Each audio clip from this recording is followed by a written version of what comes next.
The book The Essex Boys and Mr. X by Heath Mayfield from Visual Feast Publishing. The time was approaching fast for the planned heavyweight meet. All of the plans had been finalised and were ready to implement. The time of the meeting was agreed upon, as was a location private enough not to draw the attention of any unwanted witnesses, a typical requirement in the circumstances.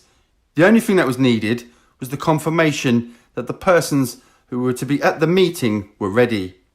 Nichols had no idea of the identity of the other individuals who would be at the business meeting. His job was simply to drive and to forever keep his mouth shut. He continued his close and friendly relations with Mick Steele and Jack Womes. He mentioned nothing to them regarding the upcoming well-paid driver's gig. He had well spent the paltry amount of money that he'd received from Tate in payment for his involvement in the ecstasy imports. Nichols received a call on short notice, telling him to make his way to a specific location where he would take possession of a 4-door all-wheel drive sedan and drive 2 men to a business meeting. The sedan that Nichols was to drive, and whose registration number he was given, was to be left unlocked to allow him entry.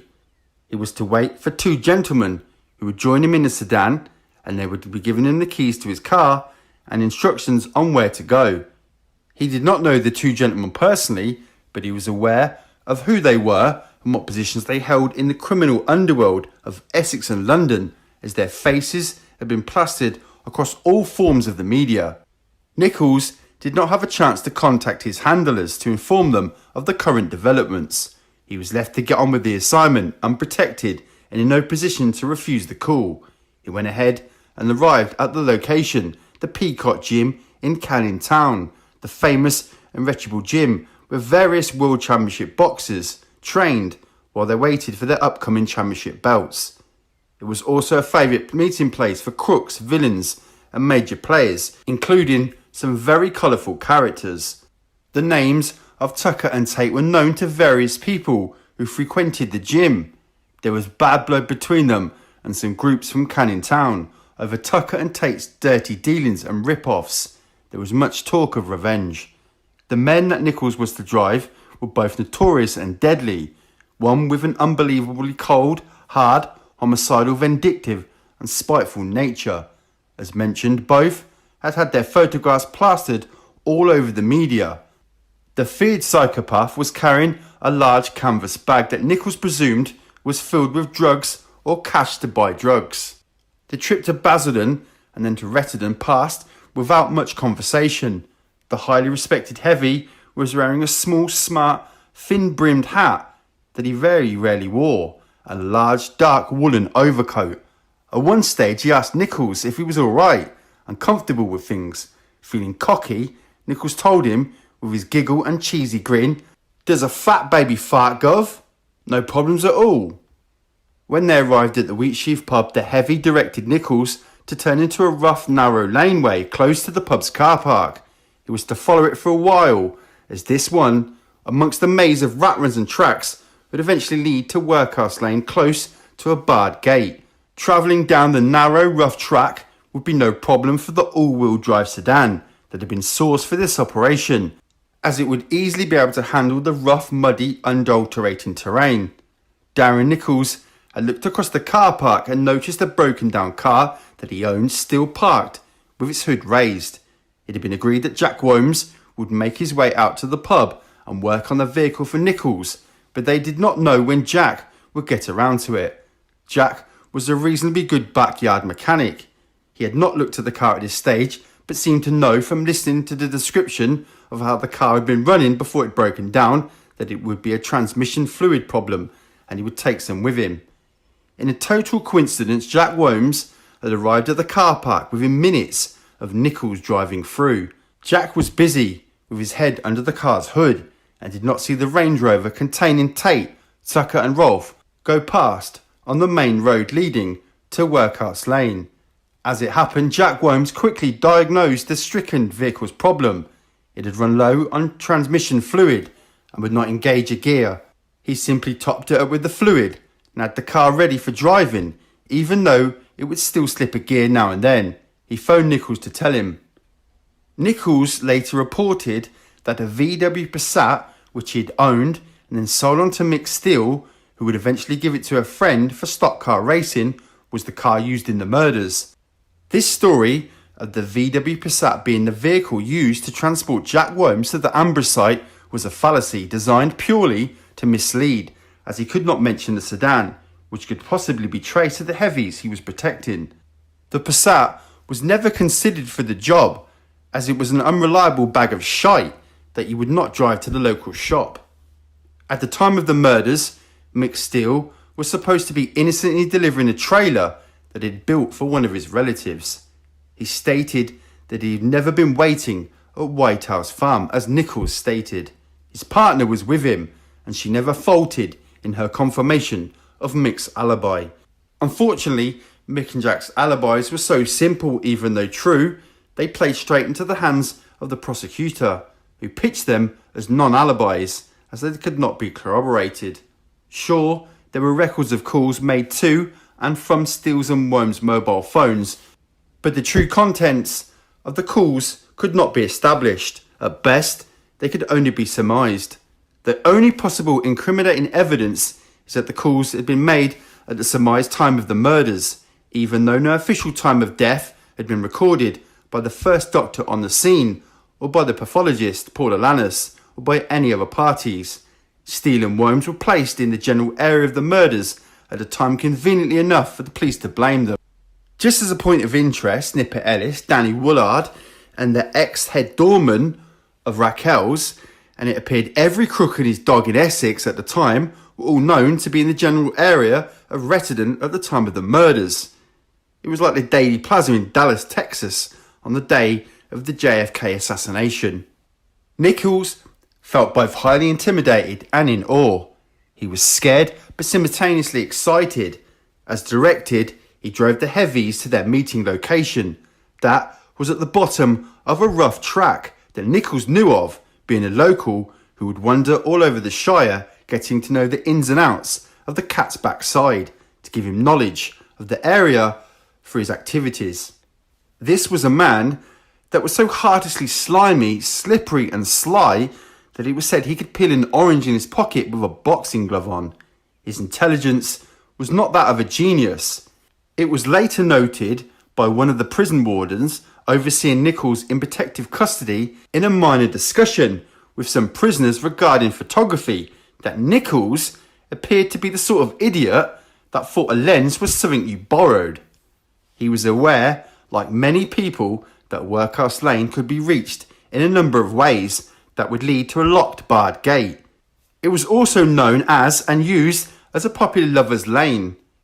Nichols himself had used it as a meeting place on occasions when conducting his marijuana trading business. Pat Tate and Craig Rolfe knew the area, as they had been there on a couple of occasions to buy cheap second-hand farm machinery, cars or horse floats from the local farmers to resell in Tate's car business.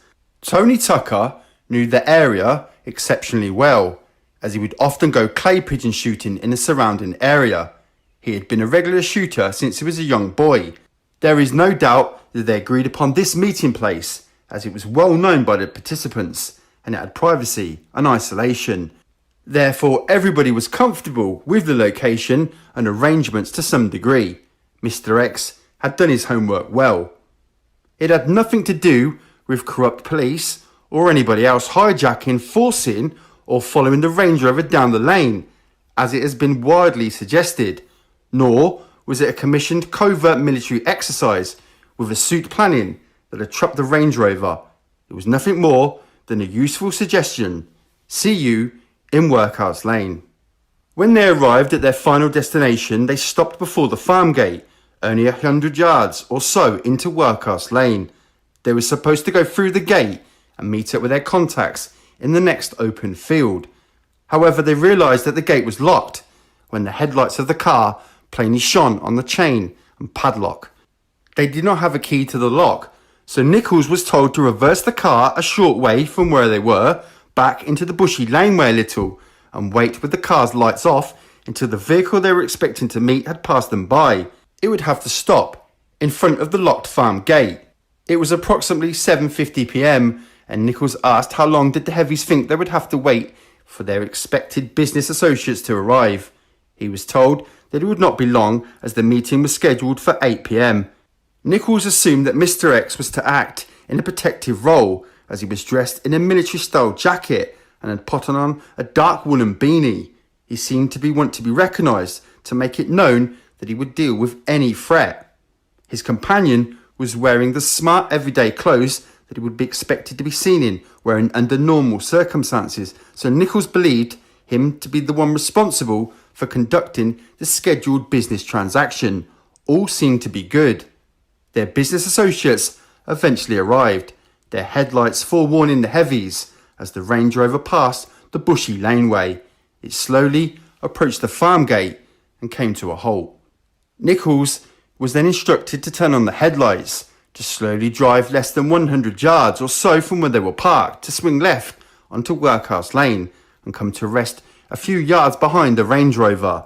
And then he was to toot the car horn with 2 short bursts, followed by 3 short bursts as a signal to the occupants that the other parties had arrived for the meeting. It was only at this point that Nichols recalled that Pat Tate owned a greeny blue Range Rover. In truth, it was only on loan from the repairer Barry Dorman, who was fixing the Porsche that belonged to Tony Tucker, as Pat Tate had borrowed and crashed and badly damaged it. It was very much like the one in front of him that was usually driven by Craig Rolfe. Nichols quickly put 2 and 2 together and figured that he could be correct in his assumption, as the trio he knew were very much heavy drug dealers. As the heavies were into supplying drugs, it all made sense to Nichols, and he started to relax a little. The Mr. Dapper heavy, wearing the hat, got out of the sedan and approached the rear offside passenger door of the Range Rover. He then opened the door and climbed into the Range Rover without removing his hat. He was also wearing a pair of sensible gloves due to the cold weather conditions. He received a warm welcome from the occupants. They sat for a while in conversation, which seemed quite natural to Nichols if a drug deal was being negotiated. At this point, Mr. X, sitting next to Nichols in the front passenger seat, retrieved a pump-action shotgun from the canvas bag that he'd brought with him and started to load it with shells. Nichols noticed that he was holding what he thought was a shortened shotgun.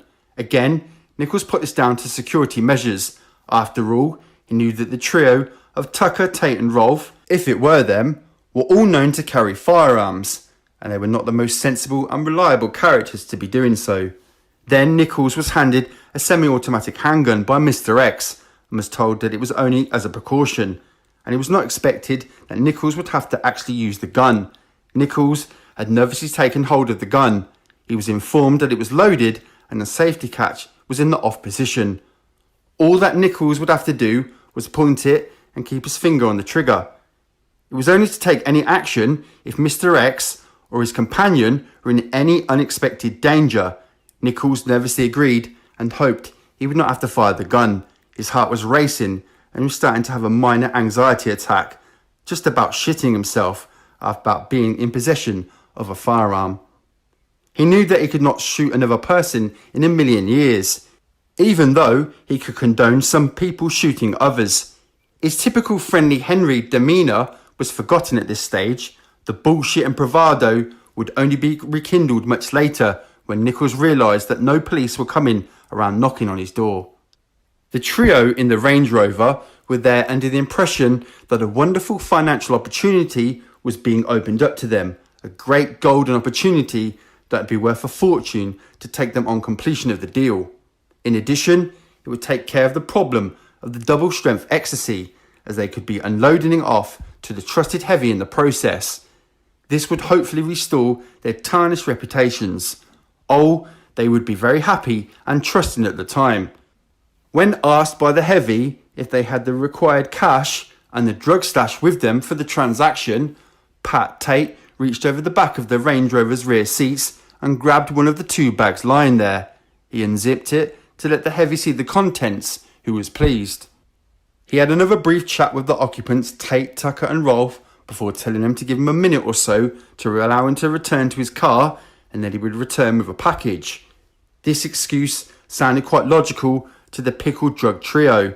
The trio did not question it when the rear offside passenger door of the Range Rover was left open as the heavy took his leave and walked to the rear of the Range Rover and then appeared to make his way to his car, only parked a few yards behind the Range Rover.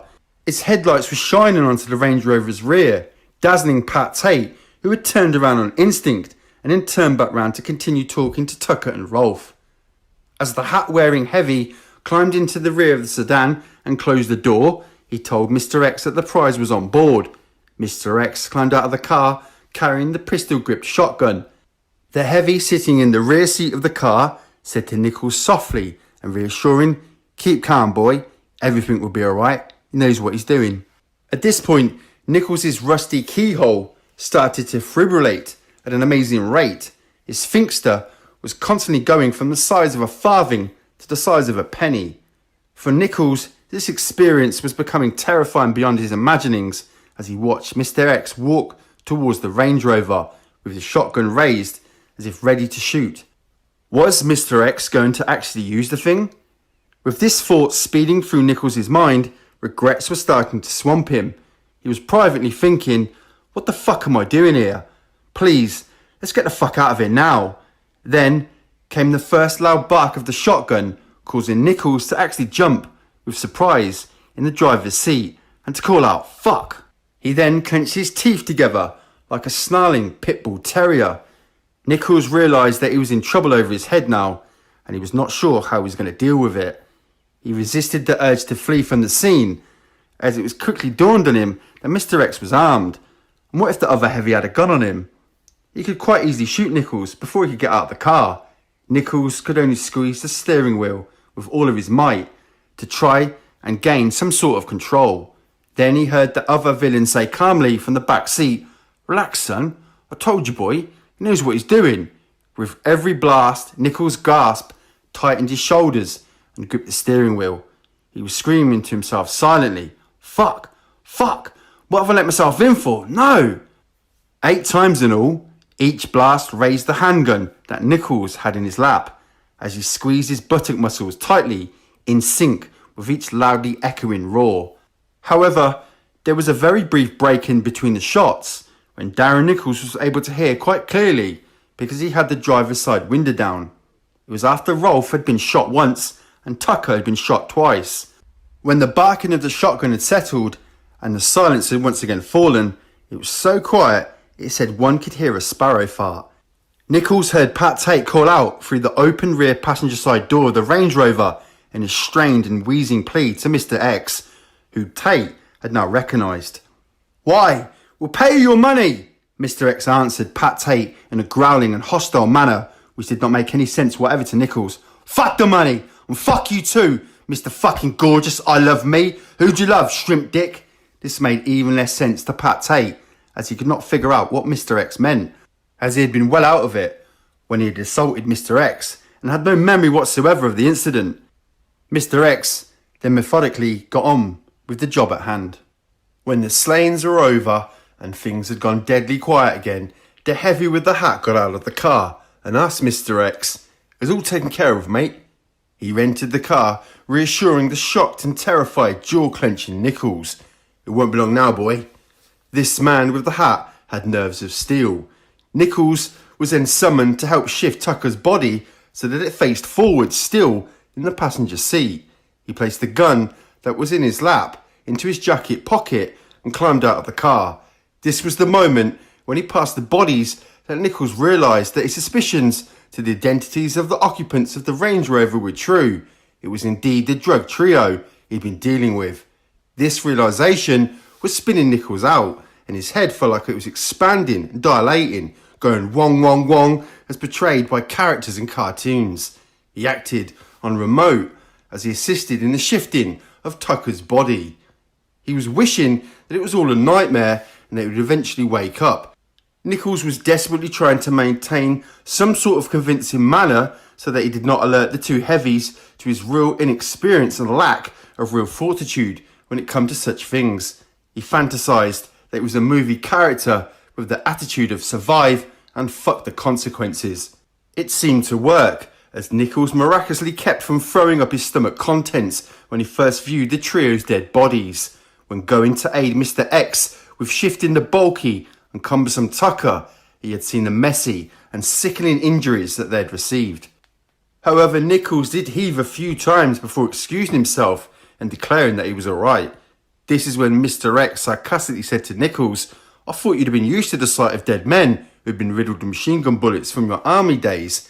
Nichols tried to assure Mr. X with, "Things were just a little gruesome close up, that's all." His gut was knotted and churning, verging on a severe liquid bowel release. He was screaming to himself, hold on, for fuck's sake, act calm and unpanicked." Nichols was unaware of what had been planned and was shocked at Mr. X's coldness, focus and determination. Shaking slightly as he assisted Mr. X, Nichols could not help but be dumbfounded by what had just taken place. Mr. X and Nichols hauled Tucker's body strenuously and slowly, leaving bruises to his upper arms, just above the elbow that would show up clearly. They repositioned Tucker's body on the passenger seat, leaving him with his head facing slightly to the right. In this position, blood continued to seep down into the seat where it pooled and congealed, soaking into Tucker's jeans, mainly on his right hand side. They even went as far as placing his feet in a casual but comfortable looking position, with Mr. X making sarcastic comments about him having a peaceful doze. He had done something similar to Tucker's hands, leaving them in a relaxed position. He then placed Tucker's telephone in his lap. It had fallen to the front footwell of the Range Rover when Tucker had first jumped an alarm and tried in vain to escape. Mr. X then switched off the headlights, turned off the ignition and closed both offside doors. He walked round to the rear of the Range Rover, pulled up the lid of the hinged back door and retrieved a bag that had been placed there by the trio. It may have been filled with cash to buy a consignment of drugs, or maybe it contained drugs that they were expecting to sell on. It had been reported that the trio had recently stolen a noticeable amount of cocaine from another criminal gang and was in a panic to offload it. After taking the bag containing the prize from the rear of the Range Rover, Mr. X walked to the back of the waiting sedan and climbed inside. He nursed the shotgun for a few minutes, making Nichols extremely nervous before returning it to the canvas bag without saying a word. He then had out his hand so Nichols could return the shotgun. Nichols felt dizzy and queasy, and his face had turned to the colour of bald shite. But he had to pull himself together so that Mr. X would not question him. He was certainly not cool, calm and collected, as he'd professed to be when he later told his story to the investigating police. Then Nichols called upon the only thing that would give him some balance, and that was to employ the attitude of, who cares if some nobodies or mugs get to suffer? Hard lines and tough shit. A clear case of fuck you Jack, I'm alright attitude. Nichols was instructed to reverse the car to the short distance back past the bushy track that they had travelled down before, then to swing left back onto it up to the slight rise and make their getaway. The heavies did not care about leaving tyre tracks, as the car was predestined to be crushed into a cube and sent along with a mass of others to the smelters in Japan. Similarly, all the clothes that had been worn by the heavies would be destroyed merely as a precaution. It was the same with the used shotgun cartridges that had been left strewn about, as the shotgun would also be destroyed and the shells could never be matched to it. Footprints did not bother them, as they were both of regular size and the shoes would be incinerated, along with Mr. X's bloody clothes.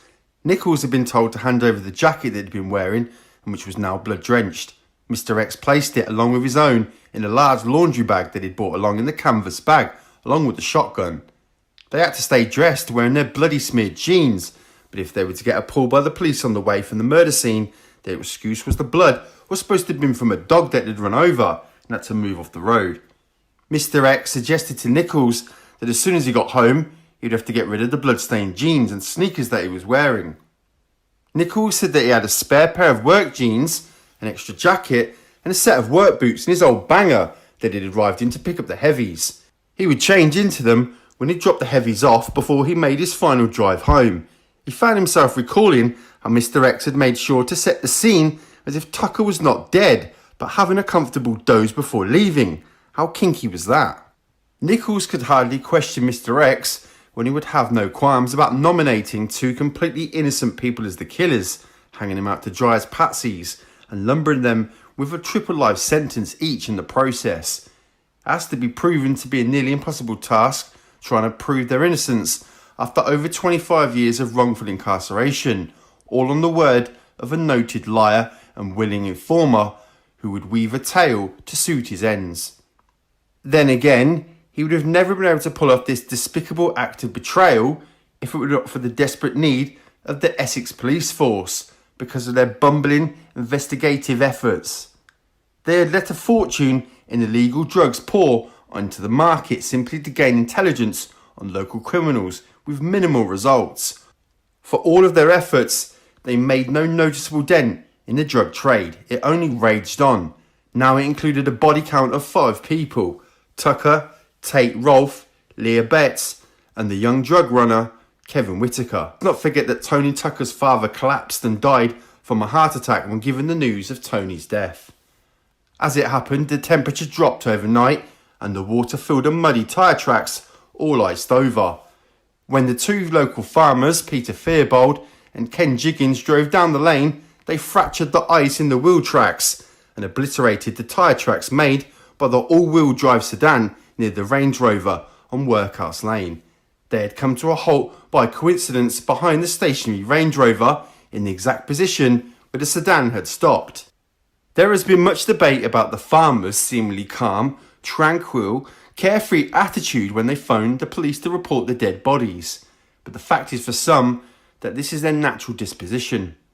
By the time the morning had arrived and the Range Rover had been discovered with the 3 dead men inside of it, the outside temperature had risen and had already started to melt the snow which coated their area, so that much of the evidence was destroyed as far as the footprints were concerned, except for the still distinct ones immediately around the Range Rover. They were leading to all sorts of theories. Absolute contamination of the scene was provided by a small army of police detectives, officials, and even an interloper reporter who accessed all the scenes before being told to leave. When Nichols eventually decided to help the police with their inquiries, he received a heavy roasting from his police handlers for not revealing that he'd been involved in the grave crime of murder. Why had he not informed his handlers straight after the murders, instead of waiting for 6 months before deciding to do so under duress? Nichols' defence that he was terrified of Stephen Wimes and he did not want to be murdered by a maniacal Jack Wimes. The top police brass investigating the murders believed that Nichols was talking out of his arse. He was, however, all they had, and not going to give up on him, as they needed him, a begrudging witness, to be able to lay charges. The care about who is innocent or guilty often wanes when they are faced with the pressure to make some arrests by the police minister and the police commissioner. Later on, Nichols would be shaken when asked what sort of shoes he had worn on the night of the murders.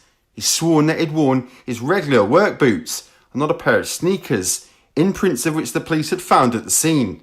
He argued that he'd never owned a pair of sneakers until very recently.